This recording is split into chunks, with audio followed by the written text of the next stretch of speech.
This is the Tropic Pianist Gamers podcast, episode 40. Today I'm speaking to guest Beckie about the mum juggle. So, hi Beckie, nice to meet you. Hi Please there. introduce yourself properly. Yeah, so I'm Beckie Whitehouse. I'm a coach, an NLP practitioner, so that's neuro-linguistic programming, and a hypnotherapist. And when I work with my clients, I put it all together. So I've got lots of things we can try because everybody likes different things.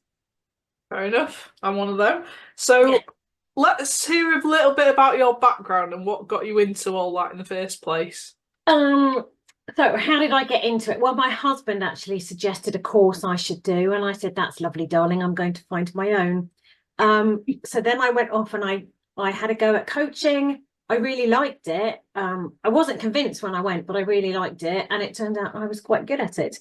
Um, I did go and do the course he suggested after that. So I did do that. And I think part of it is because we had a very rough year when my eldest son was born. He was an emergency, general anaesthetic, cesarean, all the rest of it was quite scary. We were all fine, thankfully. And I had some counselling after that. And don't get me wrong, there's a place for counselling, but we talked about the same thing for 6 weeks. And I was like, yeah, it was rubbish, absolute rubbish. At the same time, my husband was made redundant and ended up in hospital when the baby wasn't even 6 weeks old. It was all in there. And I thought, yeah, it was rubbish, but it happened. But I want to move forward. I want to put that behind me and get on with the rest of my life. And that's what drew me to coaching, because it's that looking forward. We accept we've had a past, and there may be things that need dealing with. Don't get me wrong on that, but I like the future looking from it. Cool. So, you saying you kind of trying to find yourself out of the mess that was around you. How did you decide, like how did you make that decision that you needed to sort yourself out? I think I can't pinpoint one thing. I think I had been left because my husband had to move jobs then. They wanted him back at head office because they made him redundant in all of this. Everything was thrown at us. And I was left with a baby with colic on my own, 2 hours away. And it was really tough. He didn't sleep, all the baby kind of things. And when life had settled, I thought I just need a helping hand to put this behind me to move forward. That was simply, I think, what was going on in my mind. Fair enough. So that was presumably a long time ago. How Yeah. many years have you been doing this now? So I have been doing it unofficially and kind of informally, probably 15 years. And about 3 years ago, I decided that I've either got to go all in or I've got to kind of shelve it. So that's where I am. I went for the all in. Let's give it a proper go. Because I love doing it. I love seeing people make those changes. I love helping mums who are feeling overwhelmed because they've got a gazillion emails, an outfit to sort out for whatever day it is with like 5 minutes notice, it always seems, doesn't it? And then you've got this time of year, you've got fates and sports days and plus you're trying to work, run a house, look after the dog, do the washing, all of that. Then we just hold so much stuff and we have so many balls in the air, which is where the juggling comes from. Yeah, we've just been through that with it being July, so Yeah. So what keeps you motivated? What keeps me motivated? I think it is just knowing that I have been there. I know what it's like. I know when a mum says to me something like that actually it's too much, that yeah, I've been there. And sometimes we need to step back and just accept that actually, despite what we're thinking, what our brains are telling us, we're probably doing a pretty awesome job. And part of what I very strongly believe in is, as a mum, we are helping our kids to learn the skills that they need to one day go off into the world and do a half decent job of it themselves. So when we were talking about the washing earlier, I remember teaching my kids to hang out the washing. This is a skill you need in life, isn't it? The first time they did it, oh my goodness, it was hilarious. Nothing was going to dry. You know, they sort of just flung it at the line with a couple of pegs. So the t-shirts weren't all wrapped up, and the trousers weren't hung in any way that was anyway sort of symmetrical. They might dry properly. So I had to take them right back to basics and show them. And that's the kind of thing we're about as mums. I'll have to remember to do that when my kid's tall enough to reach the line. My mum never showed me how to do that. So my husband's standard of hanging washing on the line is not my standard of hanging things on the line. Yeah. Not there. So what do you actually help with on the day-to-day basis? A lot of what I talk about is actually our self-care as mums. So there's our self-care, there's tips on, how to talk to our kids, how to listen to our kids, how to help them when they need help. There's quite a lot about exams and helping them manage that, because they're under a lot of pressure actually when you get to secondary school, and just keep that perspective. It's very hard as a 16-year-old. It does feel like it could be the end of the world. We're looking back with however many more years experience we've got that they don't have. But the one thing I do talk about a lot is our self-care, because when we're looking after ourselves as mum, one, we're more resilient to everything. We just can handle everything a bit better. But it's been shown to improve child-parent bonds, which is really important. Last year, actually, my gap year student daughter invited me to join her in New Zealand, which I did. But I know that's because we've got a very strong relationship. Oh, that's amazing. So you're saying about self-care. What do you do for your own self-care on a personal level? Oh, so my own self-care. So nature is really, really important to me. So we've got a dog, which helps, but getting outside every day, even if it's only in the garden. So if someone says to me, I'm really too busy, I don't have time to go for a big long walk. Well, that's fine. Get out in the garden or walk to school if that's what you're doing. Just get yourself outside. And when I talk about exercise, I talk about diet, and I'm not going to tell you you've got to join the gym. You can't eat any carbs. It's about balance and moderation, but there are things that we can do which are really easy to help ourselves. So, watch how much caffeine you're drinking, particularly in the afternoon. My own self-care, I joined a local ladies running group. I did couch to 5K with them, and I've never stopped. And that is my Saturday morning. We do the run, and then we have the most fantastic cup of tea and chat afterwards. I do park run on a Saturday morning. Oh, do you? Yes, I'm guessing yours isn't the organised type thing. It's like no free run type thing. And I've drunk my tea by the time you're starting, because we start at 7:30, which is the best and the worst thing about it. Yeah, I can't get up that early. Fair enough, though. You've got your routines. I'll take it there. Yeah, so morning routine's quite important to me. The way I get up, and then actually the way I settle myself to sleep in the evening. So I'm always reading before I sleep. Take my book, whether it's a Kindle or a real book, and have a few minutes reading just to wind down. And I drink hot water in the evening to help me as well. And in the morning, I often do a meditation or a bit of EFT, or just and 3 things that I'm thankful for.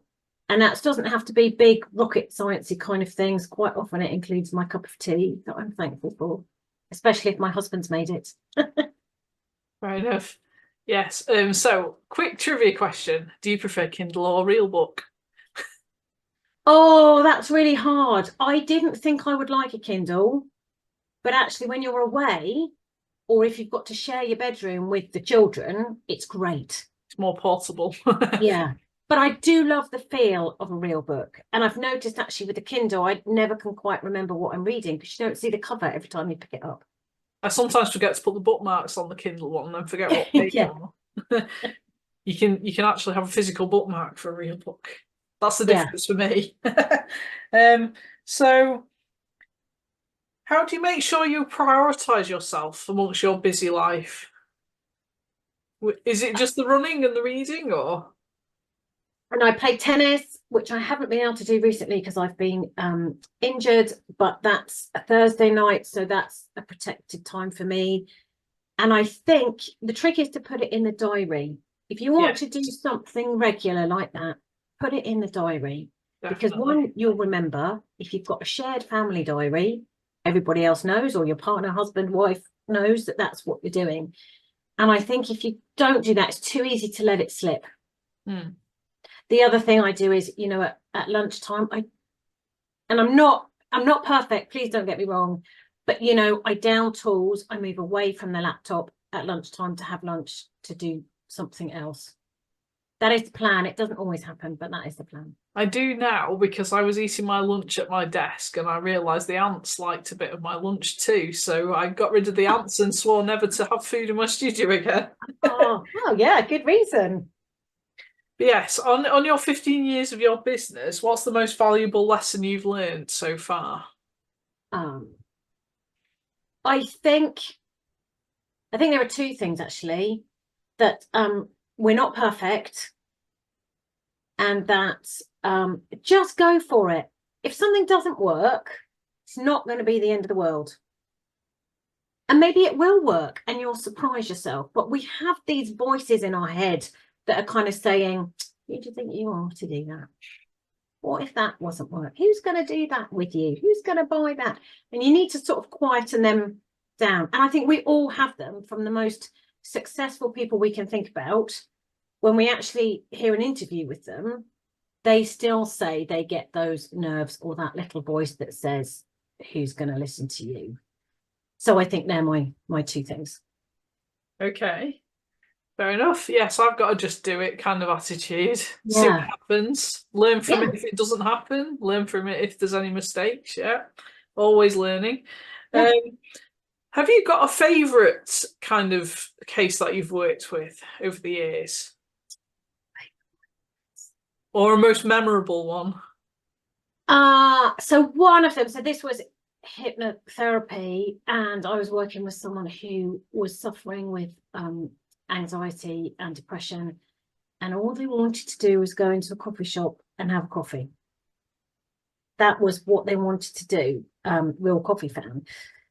And the day I got the message saying I did it, it was just fantastic, you know, because I knew that that made such a huge difference to them.